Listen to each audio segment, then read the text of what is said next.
Dasalia yolea nispo ne lea abomo chenmo khe thuk sukula tang na pa kyong sele bomo chenmo la ene khe thuk sukula tang lea dukse ya nomong sukula chele ya lea dukse yor ngari bomo chungche ache nomong niska achila thuk nizole de gangarang chikchi ya ta jinga chu ta ene balang thi dena jing chue che tini gari chi ke shole yong se balang ma chi re skit potaminu pale ya men nang tanga tu gozare kong sang ma yang silkan song kong sung kula thubu tang cha song yang man du panole skit potara pale ya kong sukula yal ba tang zire diga bor banole kong sukula rule ya sukul yal ba chale tang zire khirale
ngal la ngata yalis ngal la ngata miuni semba zangbo ngata ta hala semba zangbo nang tene miun chance pa chan nang ningje chan tene chos ngata nang jin chokan bo ngata miun ngal la ma gyalong chen yale ta daksa ngata de yargyas panang nyambo changma ngata skula ta no galale skula ta nang nyambo tene demba nang te miuni ka chance pa jeskan zo 양아땅아 닝제제스제소 양아땅아 초소 되는 융제 송선어야리 제제나 마마가땅 기답 실제스 마마가 삼제스 nga doctor gyurgosherak engineer gyurgosherak halali devo samches mini te ngata chichok sina michigna chiga ngata yato choches na rox choches na tene de sinje choches bo nyunga chensos. Through our kind of cultural myopia, we sort of think that, we educate our kids, we send our kids to school, we have a form of enculturating kids into our society, which is education. And peoples who don't mimic those same patterns of education somehow don't educate their kids. Well, of course, that is absurd. Religious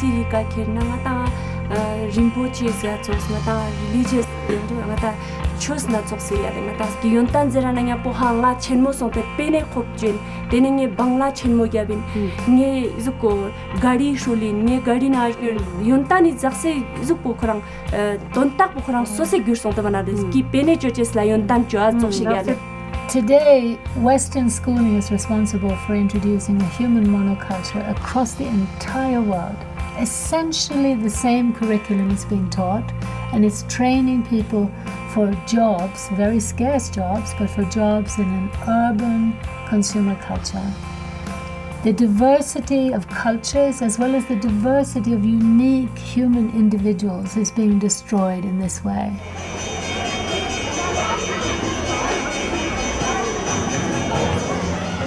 This particular school that was established, called the Moravian Mission School, was secular in the sense that, of course, some Christian teaching was given as a part of an evangelistic outreach by the Moravians.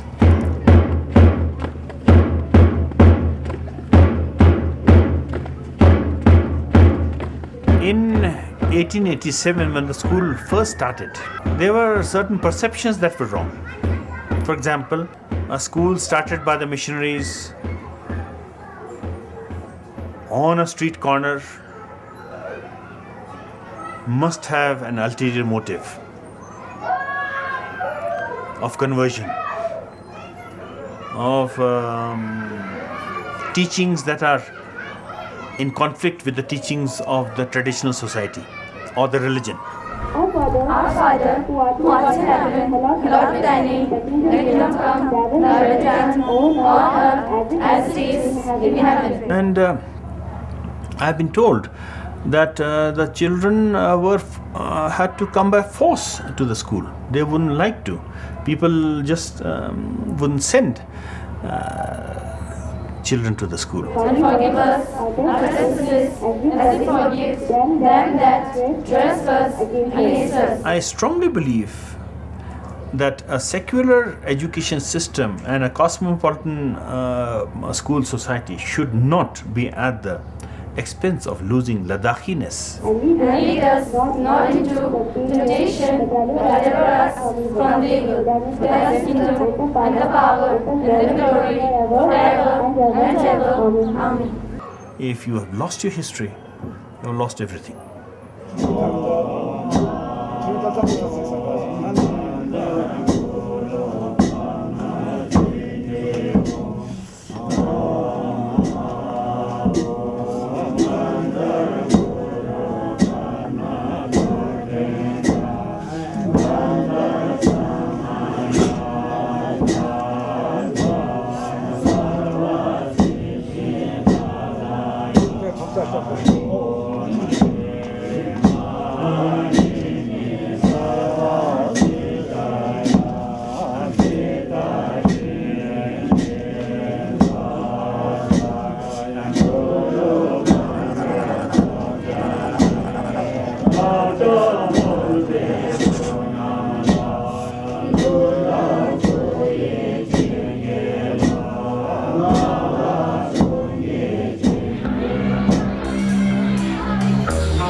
You know, the great lesson of anthropology is the idea that the world into which you were born doesn't exist in some absolute sense, but is just one model of reality, the consequence of one particular set of adaptive choices that your lineage made, however successfully, many generations ago.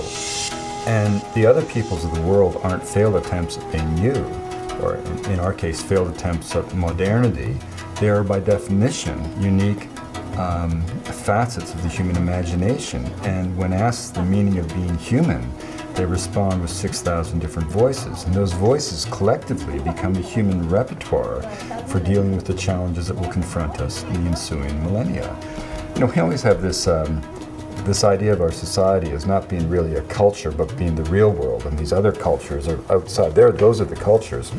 But that kind of cultural myopia we really can no longer afford. And, you know, we aren't the real inexorable wave of history. We're just another set of possibilities. We're just another cultural reality with choices that we've made. And that's why in the whole realm of child rearing and education, I think it behooves us to look at models of enculturation, of initiation, of bringing children to the realm of adulthood that other societies have celebrated and developed over thousands of years of experience. There is no doubt that if we look honestly at the traditional forms of education and compare them to today's modern education system, that the traditional forms of knowledge fostered sustainability. All these cultures were not perfect, but they did know about their own specific climate, soil, water, and they did manage to survive independently, in charge of their own lives, for generation after generation. In the modern economy and with the modern educational system, the children learn nothing about that, but instead they learn how to use essentially corporate products in an urban consumer culture. So once they've been educated in modern schools, they literally don't know how to survive in their own environment.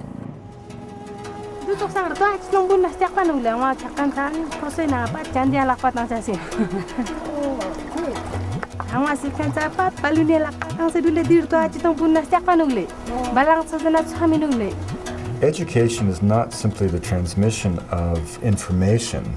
It's by definition the transmission and indeed the enculturation, or one could say more harshly, the indoctrination of a child into a certain way of knowing, a way of learning, a way of being. And again, when we project our notions of what education is or what a way of being is overseas into other people's lives, we forget that we're projecting just something that we made up, right?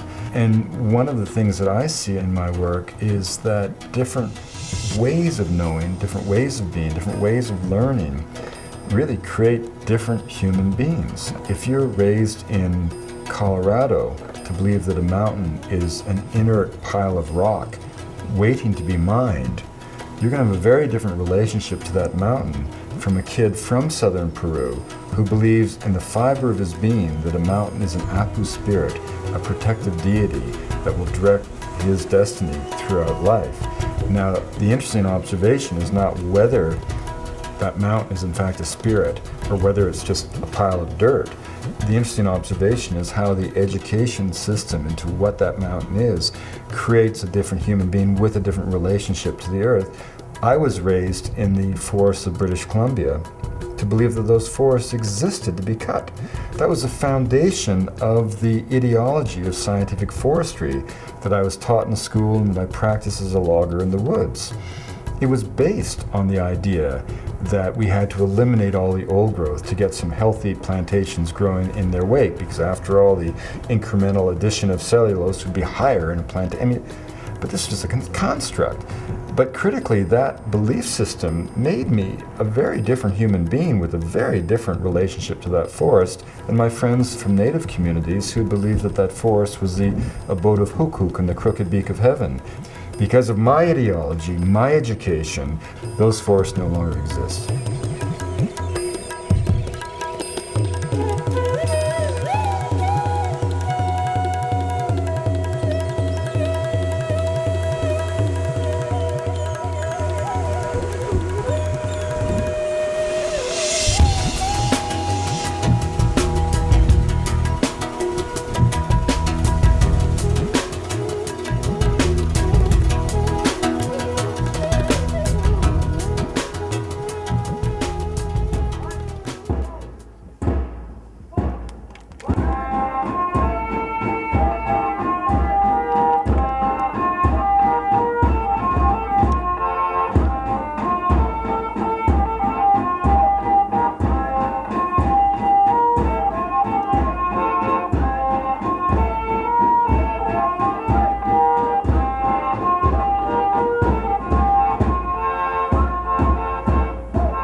I think the way Western education has grown over the last few centuries, especially with the rise of industrialization, was basically not to create human beings fully equipped to deal with life and all its problems, independent citizens able to exercise their decisions and live their responsibilities in community, but elements to feed into an industrial production system. They were products with partial knowledge. We moved from wisdom to knowledge, and now we are moving from knowledge to information, and that information is so partial that we are creating incomplete human beings. If we look back at the beginning of so-called education, the agenda was very clear. There was an elite that wanted to train people to serve their needs, to essentially create an extractive economy that served the few at the expense of the many. So there's very explicit literature. Very clearly education was there to train a class of people to serve the needs of the elite.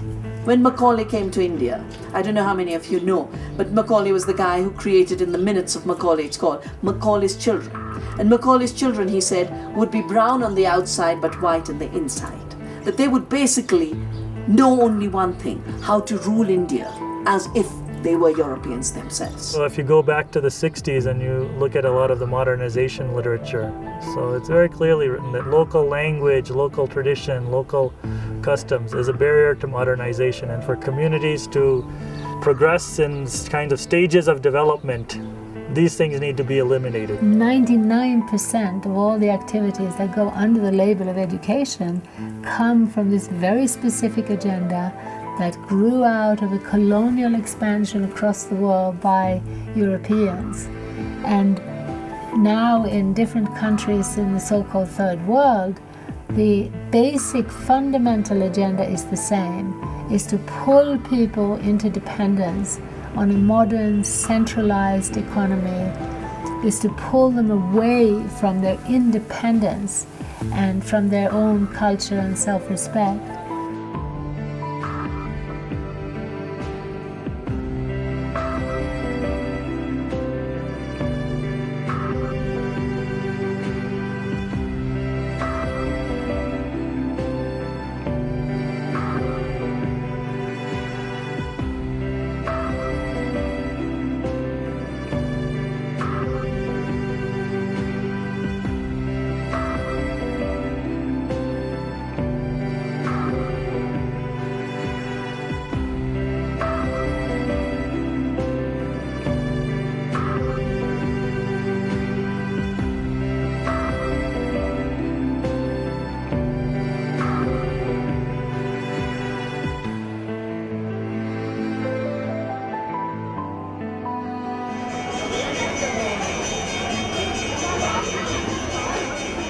There's actually a very big global program that is going on right now called Education for All.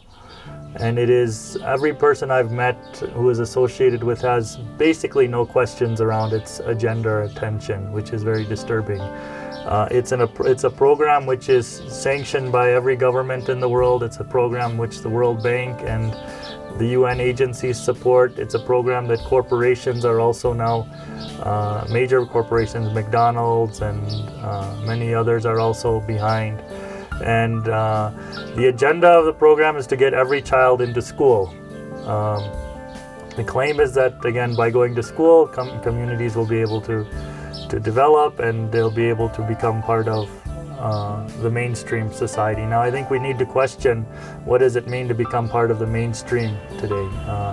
And that, for me, is very, very much tied to a very clear agenda of becoming part of the global economy and shifting one's own local economy, one's own local culture, one's own local resources, both personal as well as collective, into the service of the global economy. So you will find prime ministers and presidents of countries regularly saying, we have got to change our education system to make us more competitive in the global economy. That means we have got to train our young people so that they will suit the needs of giant mobile corporations. Well, the Education for All initiative is an attempt to redress what was seen as a serious imbalance in funding for primary education. The intent really is to get every child into school.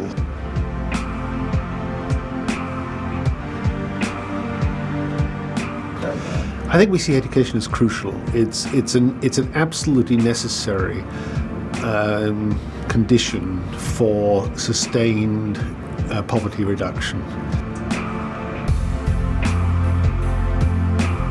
The demand now for education is not just coming from people like the World Bank and outsiders. It's coming from businessmen who are discovering that they can't grow their factories because they can't grow their businesses because there's a shortage of skilled workers.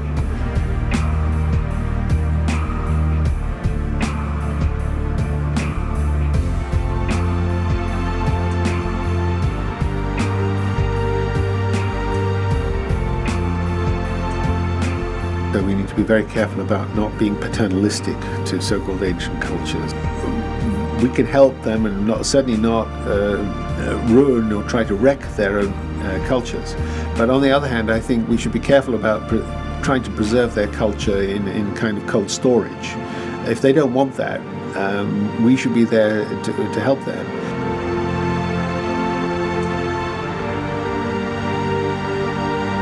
If you tour a tribal area in India and you ask and you sit with a group of women and you say to them, why is education important for your children? I mean, they'll look at you as if you're completely stupid. I mean, of course it's important for our children. So you say, well, but why? Tell me why. Because we don't want them to live like we live.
When modern Western education is introduced into traditional cultures around the world, it creates a huge sense of inferiority.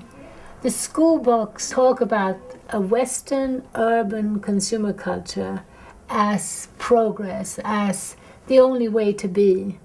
And the end result is that children end up feeling that their own culture, their language, their way of doing things is backward, primitive and shameful. I heard from my grandmother that before the the women, they don't used to go to school. They just stayed in the house, and they went to they went with the cows in the mountains, and they come back in the evening and they make food and other things. One of the things I've seen that education has really created is a sense of inferiority at many levels. One, at the level of elders. I've visited many villages wanting to learn from elders and kinds of traditional practices, and the first response is always, I don't know anything, go and talk to my son, he's a 10th class pass, or he's a 12th grade pass, or whatever, and I don't know anything, I don't understand anything. And so that is always probably in my life, that has been one of the most painful things I've heard over and over in villages. Amang ngan ma ladak singatai mingun ngan ma mane rang na rang ngata last churches po mane thappo nang tene kamo nang tene mane skitpo mane ngata ngan me last ko la siwa chuchen ter tine I yerkyas zerkan bo yona yampo tene amale nguni te bo samdu ti yontan zerkan bo dijes nang silches bo yontan ino ngaja mane yontan met ngaja chang sesamet lu tene bomo ngola izam supa yontan sesano kaun ngata daksa silkan ngulla ngata izam su yontan sesamano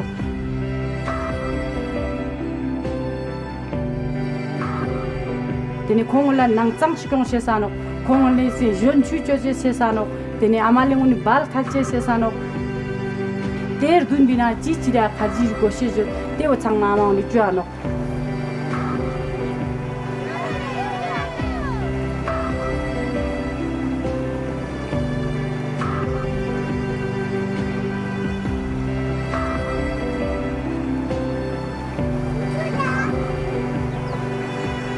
Jamuele, chico diliele, vamos chupa tonini, samola.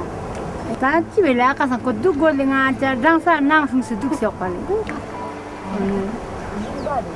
Jing ba de na kwale. Kasu tan le nyawa so se sili yang tan toni kitab toni yang tan ka thop gos pale khorang la guzuran char gos pale. Onale.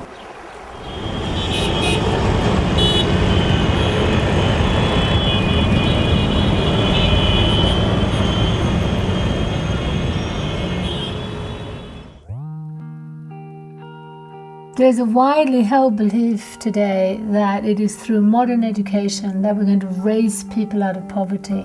But if we look honestly at what's been happening, we'll see that it's the advent of colonialism, development and aid that have created poverty. In the pre-modern or pre-development systems and economies, you will not find the kind of poverty that you do in the modern slums of Calcutta and Mexico City, Beijing. Today, in most traditional villages, whether it be in China, India, or Africa, people are led to believe that the future is this modern urban consumer culture. And they are going into debt. They are selling their houses to give their child an education. The great hope is that they're going to get a good job as an engineer, as a doctor in the modern economy. Less than 10% are succeeding. 90% end up failures. They might get a job as a servant or as a car mechanic, but it is not the glorious life that people had hoped for. Most of the students of Ladakh, they don't do very well. Amongst 10, 2 will be good, more than good. But about the 8, they won't be better. Tene government last top matopa sangni tene thugu sangma pat mane sembas pomet kande tene thugu sangma mane pat the shonjan of bisele. One of the things is most disturbing to me at a level of actually justice and morality is that you have an institution that is in place globally that is branding millions and millions and millions of innocent people as failures. Very brilliant, wonderful, talented kinds of people are always introducing themselves in India to me. Oh, I'm a 8th class fail or I'm a 10th class fail. That's their introduction. What's amazing is that people who are claiming to be concerned with social justice cannot see the huge kind of social hierarchy and inequity that is created through education, modern education. It's mind-boggling for me how people don't see that. The other thing is a loss in terms of the kind of richness of imagination and cultural resources that people could bring, because I think those who are branded as failures actually have a wide variety of capacity to think in different ways. And that is all being suppressed and lost. And so people who can only think in a very fragmented, one-dimensional kind of way, those people are getting rewarded.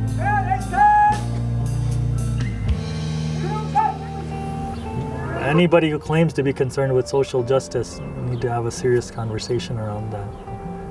I come from the central Himalayan region which is called Garhwal. And the women of Garhwal worked very hard to make sure their kids would have schooling. But of course the schooling was the institutionalized schooling of the kind that doesn't teach you anything about your local ecology, your local culture, your local economy, or your ability to be productive. It basically teaches you to be a semi-literate for another system to which you have no entry, because you don't belong to the right class, you don't belong to the right privilege, etc. I now go back to those same villages, and the women said the worst mistake they made was to think that that kind of education would help. That we have a saying in Hindi, "Dhobi ka kutta na ghar ka na ghat ka," that it's the washerman's dog who belongs neither to the place where the washing is done nor to the home. They're in between people, and they're falling through the cracks of an in-between world.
It's just so sad to see how many Westerners come out to remote, relatively sustainable, relatively intact economies and cultures and fall in love with the place. They want to stay, they want to come back, they love the people.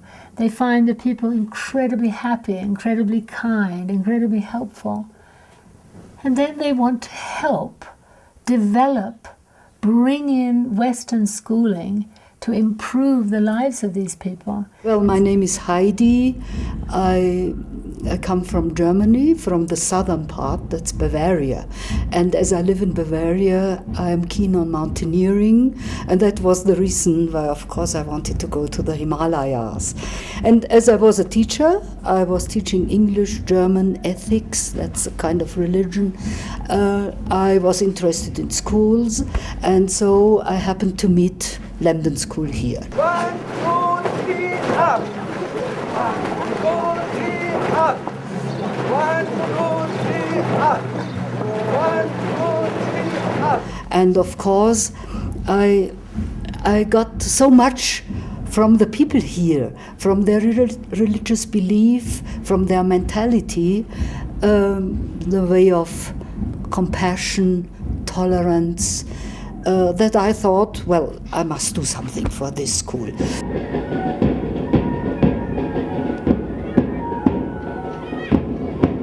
Step by step, I tried to find sponsors, I tried to collect money. For instance, I'm proud, over there is a hostel, a girls' hostel for 100 pupils, and this is mainly built by the money I could collect.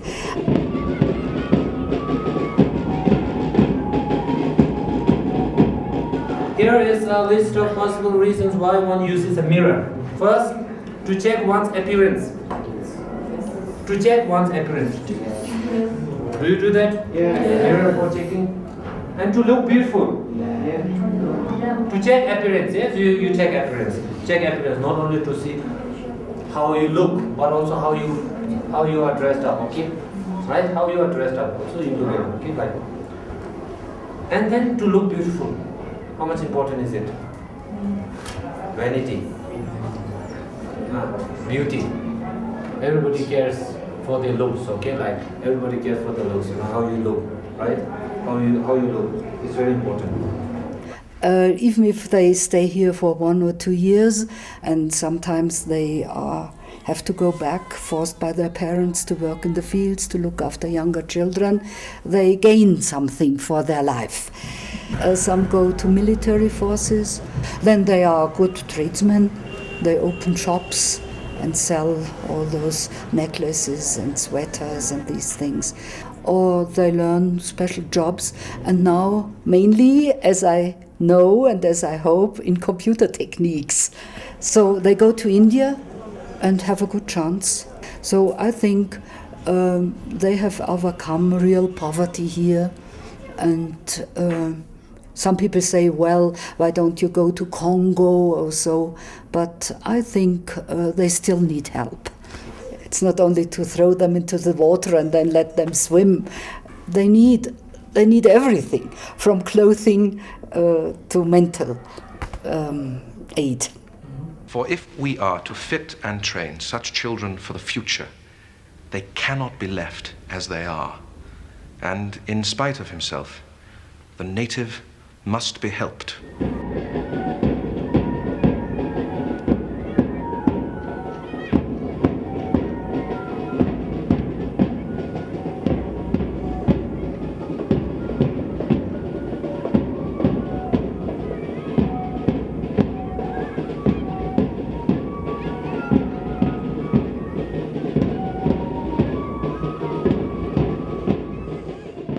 When I look at the number of really well-intentioned people who are trying to help other people with this package of schooling and aid, I really don't think that there's any bad intention behind that. I think it's purely out of good-heartedness and a will to help other people. It's just that they don't connect the dots. They don't often stay long enough to really look at the overall impact. And they simply don't look broadly enough. I did my schooling from Moravian Mission School, which is in Leh, which I think is the best school of Ladakh. Starting, I was there in Lamdon Model School Leh until 6th class. I did my higher secondary school in Delhi itself. I've been in Delhi from the past 8-9 years. When I was at the age, when I did my first class, then I shifted out here. I shifted out here in Mussoorie, then Dehradun, and then Delhi. I don't know about my culture very much. We are not really much aware about our tradition and all. Basically, when students come to Delhi to study, so they're exposed to an environment which is very different from Ladakh. And they tend to forget their own culture. They even sometimes they don't even know how to speak their own language. They forget their traditions, and I think which is not a good sign for Ladakh. Nobody speaks the fluent Ladakhi, which was origin before. But we are here and follow the global traditions, or we are trying to be, we are trying to compete with them. We just after money.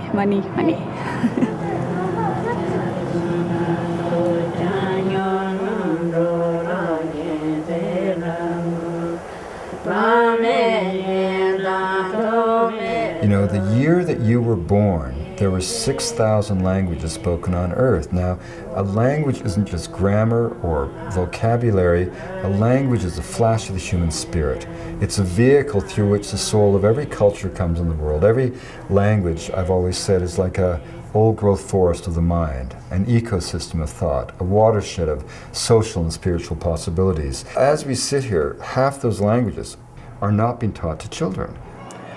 In some areas where we are very strict, for example, speaking in English, My school is English medium school, and every children are speaking in English, and when they are in the playground also they speak in English. In class also, everywhere. In the school we have to speak in English. We are strict that the children speak in English with the teachers in the class and with each other. Yeah, if somebody speak the other Ladakhi or Hindi, and then teacher give him or her punished. Yeah. What happens when somebody gets punished?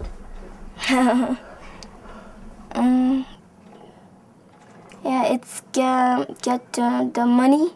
Yeah, it's fine money, 5 rupees. But that discipline inculcates a habit of English. And English is one language that commands the world today. Be it the cyber world, internet, anything, business, you have got to learn English in India. When we go to other countries, it's we have to speak in English. We don't have English speaking. We can't go to other country and speaking. Yeah. It's English speaking is very good. And when I graduate, I will go to other countries. Any country. Where do you think you'll go to study? In Delhi. Will your mom miss you when you move to Delhi? Yeah, I will miss her. Miss my mom. I miss my hometown, really, and my parents, because I've been here, not here properly, but out of my town, about 10 or 12 years, and about a place called Ladakh. You've seen, it's a heaven, really it is heaven, okay? I miss Ladakh too much, because home is home, right?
One of the great tragedies of schooling is how it has ripped people out from nature and locked them up into rooms for 8 hours a day.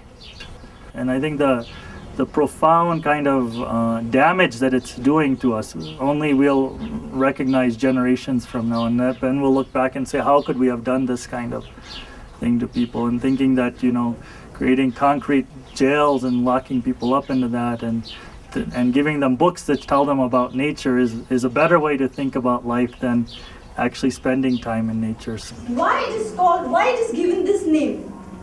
Can you tell me? Do you have any idea why we call this name?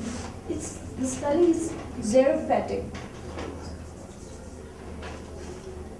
It's xerophatic. Why do we call this name? Xerophatic vegetation. The type of vegetation that we have here in Ladakh is xerophatic. Now, can you cite me the reasons why we call this type of vegetation as xerophatic vegetation? Anyone in the class? Anyone? Anyone? Do we have heavy rainfall here? No, we have scanty rainfall here. So for that reason, we as we have discussed that we don't have good type of vegetation here. We can't expect to have, forest, good forest. We can't expect to have great vegetation here. And we here I just wanted to add that with the distinct type of plants, animals and the environment, human is also included in the ecosystem. Understand? Now how is human included? Why do we say that human is an integral part in the ecosystem?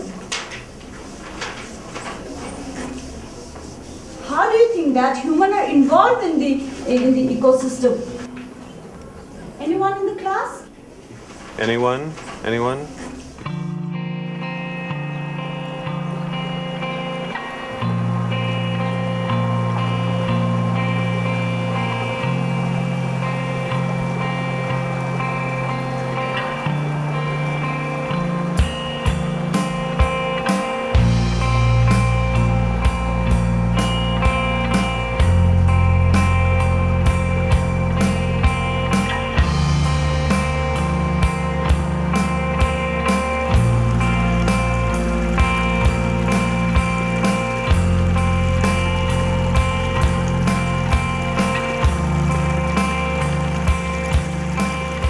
lakmo borchesto ngata chumik lakmo borchesto tola parang aba amang ni chum laman lapchin yure na stokpo ma phang tene aju kona yang miji chutungano tene aju kona yang ngata offering chuano hala le ngaji jaktum chuput thulchen chuput kulano chugu chun na phala te bozela na yapo chugu chenmo songsyang te bolu sarwale te daksa ya le ngata yar ke skar modelang ko aba amang la te je sesi tushik mathobaina ya thuni maya nain tene tezam sik zerang maze bano nyana mayan pasane garung sa kozak thustang pasane mata environment bo tene te chu te sangwa chulung po sangwa stokpo jano yale sakyat po ama khor ama tokshino senele bub nasa sendele sakyat po khorang bo ngata beng tokshino senele tene chumbasani ngata di sakyat po zeshkan bo ngata phache na pura mirap na mirap ngata bor ngenche sakyat chino hala yontan jena po pena ngachik che yontan jiyoto nge yontan bo tak kuringi thugo tangen chismano ngen me kya Daksala daksla chiut ngati ri thugu ni le ngata thugu mangpe moldu ya ngata zerang ngata molang thos den legi la daksla chiut thonsket po chiut la daksla duks teskit po chiut chigal pa pene mang po duks zerang le chigal pa ngata las chogos me da samkan ji khol tambe la ta yale tene te fi ngata amale un la te je ngata kaltes I jingbat ne ja ngata nang yo deno ja ngata khampa yo deno ja ngata kharji yo deno no yar kya son se karu leptu And the amazing thing, if you think about it, is that biologists have finally proven it to be true what philosophers have always dreamt to be true, which is the fact that we're all brothers and sisters. We are all, by definition, cut from the same genetic cloth. That means that all human populations, all cultures, in general, share the same raw mental capacity, intellectual capacity, mental acuity, whatever. And what that means is that whether a people place their genius into technological innovation, as has been the tradition in the West, or by contrast, in the case of the Tibetan Buddhists, into spending 2,500 years trying to understand the nature of existence in what we call always a science of the mind. And why do we use the word science? Because what is science but the pursuit of the truth? And what is Buddhism but the empirical pursuit of the truth? As Mathieu Ricard, a Tibetan monk, former molecular biologist at the Pasteur Institute in Paris, always says that Western science is a major response to minor needs. We spend all of our lives trying to make sure that we live to be 100 without losing our teeth or our hair. And in Tibet, people spend their lives trying to understand the nature of existence. He says all of our billboards advertise naked young children in underwear. Their billboards, which are mani walls, are engravings in stone of prayers for the well-being of all sentient beings.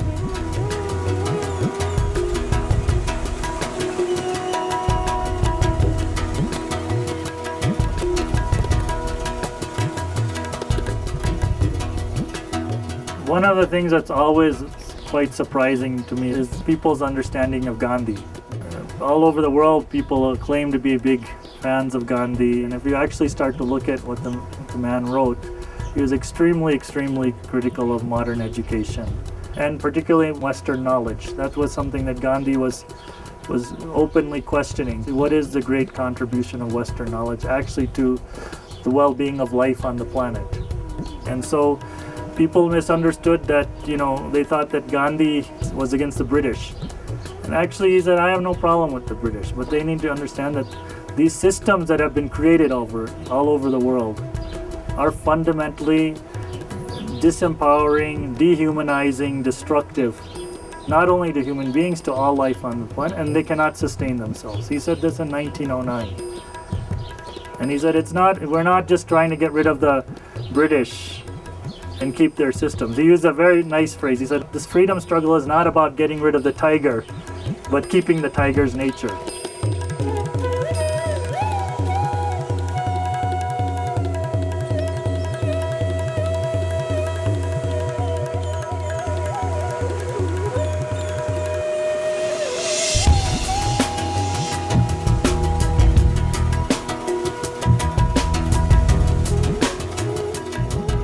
And we don't think of ourselves as a culture. Therefore, when we export something like our economic model, we don't see it as what it is, which is just one option, one way of organizing economic behavior. And yet when you think about it, all the indices of the development paradigm say almost nothing about quality of life. People talk about per capita income quadrupling. Well, what does that mean? It might mean that some farmer has gone from a non-cash agrarian economy into a sweatshop in a slum in Delhi. Is his quality of life gone up because his income's quadrupled? I mean, that's another part of our kind of cultural myopia. We put out this idea, which I think is a blatant lie, that if people buy into the dictates of our economic paradigm, that somehow they will magically achieve the wealth that we enjoy in the West. Ain't gonna happen. Just on energy resources alone, it would take 4 planet Earths to bring the whole global population to our level of consumption. So, we project this world view overseas with this illusion that if people buy into it, they'll achieve what we have. And then you have to back up and say, well, what is it that we have that makes us so spectacular? Many wondrous things. I mean, believe me, if I get in a car accident, and my arm's cut off, I don't want to be taken to an African herbalist. I want to be taken to an emergency room. I'm not knocking our culture. But on the other hand, you look at the way we make money, the way we earn our daily bread, is based on an economic paradigm that by any scientific definition is changing the biochemistry of the biosphere. This is not trivial, and it certainly doesn't suggest that our way of life is a paragon of humanity's potential.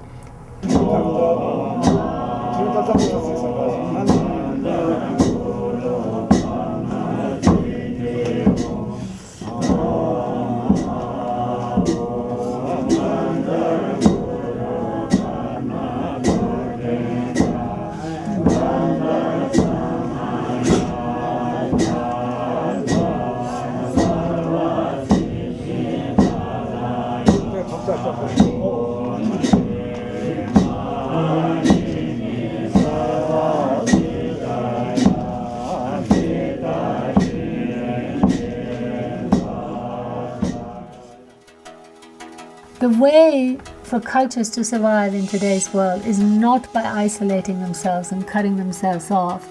In fact, I believe that more than ever we need a deeper dialogue between the West and the non-industrialized parts of the world. We need that dialogue because the media and conventional education is perpetuating a lie, basically, about a way to succeed and how we can all attain this glorious, wealthy, luxurious lifestyle. We urgently need to sit down and talk to each other and communicate the fact that this model isn't even working in America, which is the center of this dream. And it's really important that as we think of different cultures, there's this sort of idea that these other peoples, quaint and colorful though they may be, are somehow destined to fade away as the real world, our world, moves on. Nothing could be further from the truth. These cultures are not frail and fragile. On the contrary, they're dynamic, living peoples being driven out of existence by identifiable forces. Why is that so important? It's important because culture is not trivial.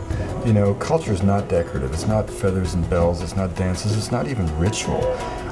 Culture is a blanket of moral and ethical values that we insulate the individual with. And if you want to know what happens when culture is lost, And yet the individual survives, a shadow of their former selves, unable to go back to the comfort of tradition and roots, but cast adrift into an alien world where generally the destination is simply the lowest rung on the economic ladder that goes nowhere. You just have to look at the seas of misery that are the demographic centers of the third world.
There have been many cases in history where overt acts of the violation of human rights, dislocation of peoples, have been absolutely motivated by economic and political interests of elites and of vested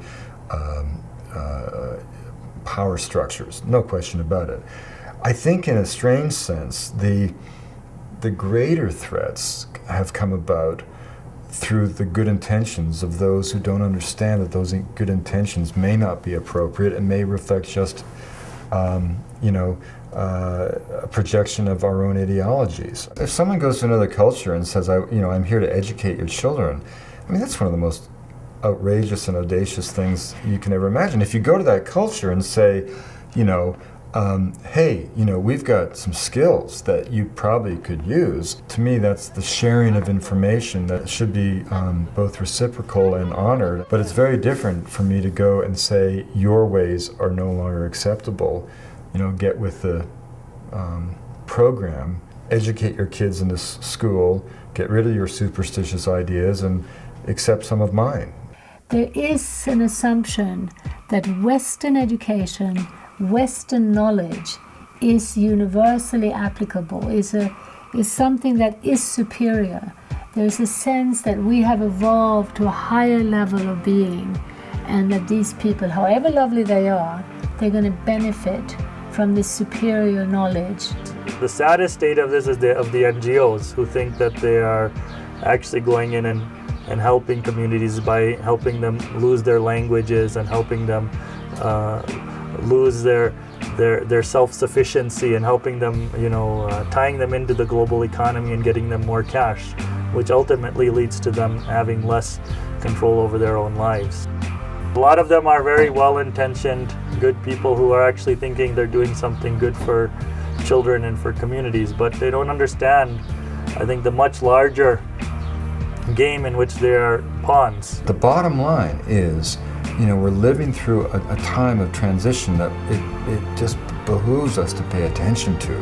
It's like what Margaret Mead said before she died. Her greatest fear was that as we drifted blindly toward this blandly amorphous generic world, whatever it's going to be,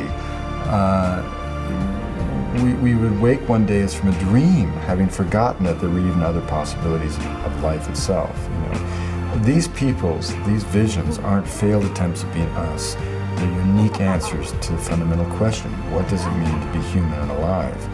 And many of those peoples, when they answer that question, they answer it in ways that have allowed them to live sustainably on the planet for, by definition, generations. The species has been around for a long time. Who knows when you want to say it began as a social form, 150,000 years ago? The Neolithic Revolution that gave us agriculture, that's only 10,000 years ago. Modern industrial society, as we know it, is scarcely 300 years old.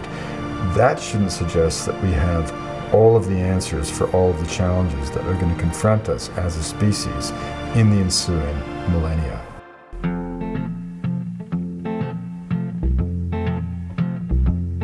Little boxes on the hillside, little boxes made of ticky-tacky, little boxes on the hillside, little boxes all the same. There's a pink one and a green one and a blue one and a yellow one, and they're all made out of ticky-tacky and they all look just the same. And the people in the houses all went to the university where they were put in boxes and they came out all the same. And there's doctors and lawyers and business executives, and they're all made out of ticky-tacky and they all look just the same. And they all play on the golf course and drink their martinis dry, and they all have pretty children, and the children go to school, and the children go to summer camp, and then to the university where they are put in boxes and they come out all the same. And the boys go into business and marry and raise a family in boxes made of ticky-tacky, and they all look just the same.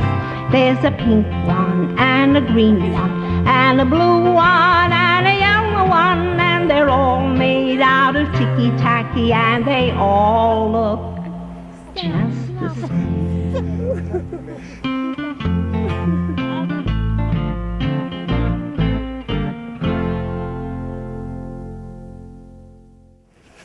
Julie. Yeah, Julie. Julie.